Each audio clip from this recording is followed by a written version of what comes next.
সান্যাল মুর্দাবাদ মুর্দাবাদ মুর্দাবাদ ডক্টর সান্যাল মুর্দাবাদ মুর্দাবাদ মুর্দাবাদ ডক্টর সান্যাল মুর্দাবাদ মুর্দাবাদ মুর্দাবাদ ডক্টর সান্যাল মুর্দাবাদ মুর্দাবাদ মুর্দাবাদ ডক্টর সান্যাল মুর্দাবাদ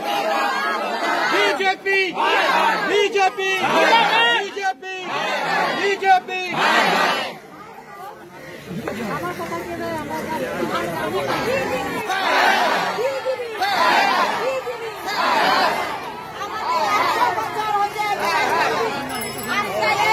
আমাদের ভাঙতে আসবো হ্যাঁ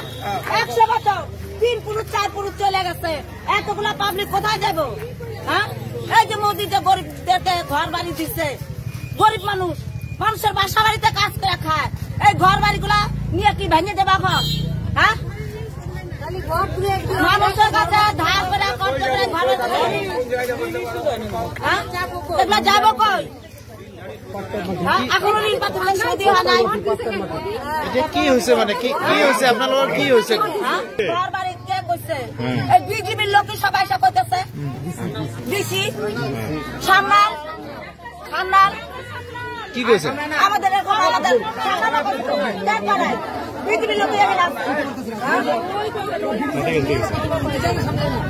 আমাদের হিন্দু মানুষ তাহলে ফুলের আমরা ভালোবাসি ফুলের ভোট দিছি ফুল আলা হয় না আমরা কোথায় যাইবো কোথায় আমরা কই যাবো আপনারা কতদিন আগে এখানে যাচ্ছেন কতদিন আগে বসবাস করছেন আমরা জন্ম নেওয়ার আগে এই জায়গায় আমার বিয়ে হয়েছে এই বাড়িতেই বুড়া হইয়া গেলাম নেতা আছে যে মানে দেবমের সান্যাল ওই মানে আজকে দুবেলা আইসা মানে বলতেছে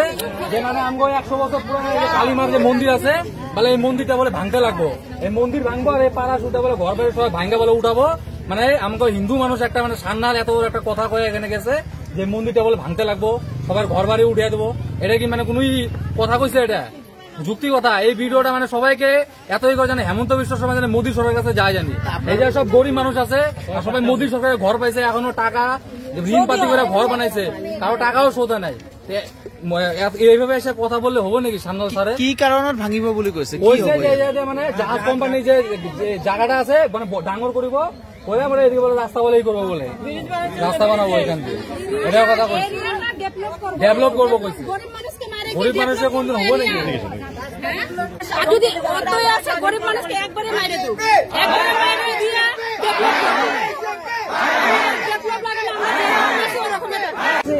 আমরা বিজেপির জন্য সবসময় জানছি সবসময় লড়তে থাকি সবসময় আসি আমাদেরকে যেন উনি অল্প লক্ষ্য এখানে বিজেপিরই ভোটার সব আমরা হিন্দু সমাজের লোক সব হিন্দু সমাজের লোক আমরা সব হিন্দু পরিবেশ আমাদেরকে এটা উঠানোর চেষ্টা করছে এটা তো ঠিক না এখন জাহাজঘাটের জায়গা লাগে আগে প্রথমে একটা ফ্লোর ভাঙা হয়েছে তারপর এখন আবার একটা ফ্লোর ভাঙতেছে এটা তো ঠিক না না এখন আমাদের সাথে তো বসতে হবে ওনাদেরকে ওনারা তো আমাদের সাথে বসে না উনি চেয়ারপারসনের সাথে বসে উনি হলো ডিসির সাথে বসে এসপির সাথে বসে পাবলিক যে আছে পাবলিকের সাথে তো বসতে লাগবে পাবলিকের বাড়ি ভাঙবে তো ডিসির বাড়ি ভাঙবে না তো না মোদির বাড়ি ভাঙবে না আমাদের কারো বাড়ি ভাঙবে না কিন্তু আমাদের সাথে এটা আমাদের জানানো উচিত যেখানে হনুমান মন্দিরে যখন এত বড় ঘটনা হয়েছে তখন এই হিন্দু সমাজটা কিন্তু একযুক্ত হচ্ছিল কিন্তু এখন আমাদেরকে যে যেভাবে তুল্য চিহ্ন করে যে ভেঙে দিতেছে তাহলে এখন আমরা যে আধার মানুষ সবাই যাবো কোথায় কেউ কেউ আছে নিজের বাড়ি ঘরটা বসুন্ধরা হোক বসুন্ধরা অ্যাপ্লাই করছে যেটা পাঠার জন্য তারপরে সরকারি ঘর পাইছে কিন্তু এগুলো পাওয়া হতো এরা এত ঋণ আছে লোকের কাছে যে এরা এখন নিজের খাওয়াটা জুটে না দিন কামার দিন খায় তাহলে এদের কি হবে মরার প্ল্যান করছে তাছাড়া তারা কোনো প্ল্যানই নেই